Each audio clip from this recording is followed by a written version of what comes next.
খবর 2020-তে আপনাদের স্বাগতম। আজ 28শে এপ্রিল 2026 ভারত সহ বিশ্বের বাছাই করা 20টি গুরুত্বপূর্ণ খবর নিয়ে আমরা উপস্থিত হয়েছি। ভারতীয় জাতীয় সংবাদ। ১. সিকিমের 50 বছর পূর্তি। সিকিমের ভারতভুক্তির সুবর্ণ জয়ন্তী উপলক্ষে গ্যাংটকে আয়োজিত বিশেষ অনুষ্ঠানে প্রধানমন্ত্রী নরেন্দ্র মোদী অংশগ্রহণ করেছেন এবং সেখানে 4,000 কোটি টাকারও বেশি উন্নয়নমূলক প্রকল্পের উদ্বোধন করেছেন। ২. বারাণসীতে উন্নয়নযোগ্য। প্রধানমন্ত্রী আজ থেকে 2 দিনের উত্তরপ্রদেশ সফর শুরু করেছেন। সেখানে তিনি প্রায় 6,350 কোটি টাকার নতুন প্রকল্পের ভিত্তিপ্রস্তর স্থাপন করবেন।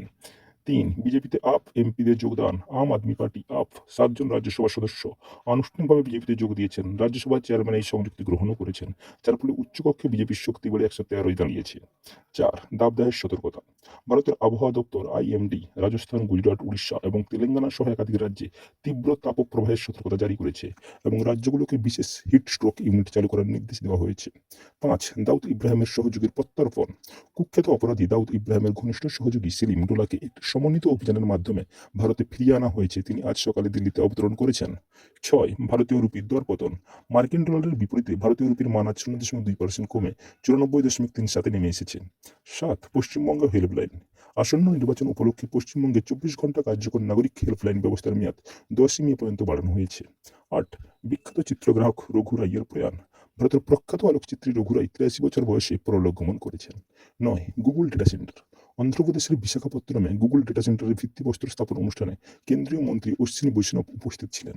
১০. কাশ্মীরের বড় পদক্ষেপ।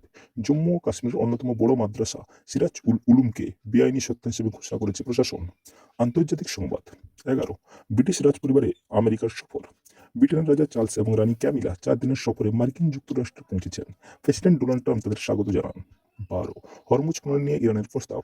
ইরান প্রস্তাব দিয়েছে যদি আমেরিকা তাদের বন্দরগুলোর উপর থেকে অবরোধ তুলে নেয় এবং যুদ্ধ বন্ধ করে, তবে তারা কৌশলগতভাবে গুরুত্বপূর্ণ হরমুজ প্রণালী পুনরায় খুলে দেবে। ইন্দোনেশিয়া ট্রেন দুর্ঘটনা। জাকার্তার কাছে সংঘটিত ট্রেন দুর্ঘটনায় নিহতের সংখ্যা বেড়ে 14 জনে দাঁড়িয়েছে। ১৪. রাশিয়া ইউক্রেন সংঘাত। ইউক্রেনীয় ড্রোন রাশিয়ার তুয়াপসি তেল শোধনাগারে আঘাত এনেছে, যার ফলে সেখানে বড় ধরনের অগ্নিকাণ্ডের সৃষ্টি হয়েছে। ১৫. কানাডায় শিখ ব্যক্তির উপর হামলা। কানাডায় একজন শিখ ধর্মাবলম্বী ব্যক্তির উপর বর্ণবিদ্বেষী হামলা চালানো হয়েছে বলে অভিযোগ উঠেছে, যাকে পুলিশ হেট ক্রাইম হিসেবে সন্দেহ করছে। ১৬. নাইজেরিয়ার আইএস হামলা। উত্তর পূর্ব নাইজেরিয়ার একটি গ্রামে ইসলামিক স্টেট আইএস জঙ্গিদের হামলায় অন্তত 29 জন গ্রামবাসী নিহত হয়েছেন। ১৭. নেপালে উচ্ছেদ অভিযান।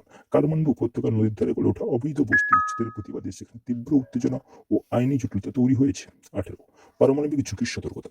রাষ্ট্রসংঘের মহাসচিব আন্তোনিও গুতেরেস বিশ্বজুড়ে ক্রমবর্ধমান পারমাণবিক যুদ্ধের ঝুঁকি এবং নতুন করে পারমাণবিক পরীক্ষার আগ্রহ নিয়ে গভীর উদ্বেগ প্রকাশ করেছেন। ১৯. এভারেস্ট আরোহণ বাধা। খুম্বু আইসফাল এলাকায় বিশাল বরফ ধসের কারণে কয়েকশো আরোহী এভারেস্ট বেস ক্যাম্পে আটকা পড়েছেন। ২০. Brain health monitoring. জাপানি সংস্থা এনটিটি ডাটা গাড়ি চালানোর তথ্যের উপর ভিত্তি করে মানুষের মস্তিষ্কের স্বাস্থ্য পরিমাপ করার নতুন এআই পরিষেবা চালু করেছে। ধন্যবাদ।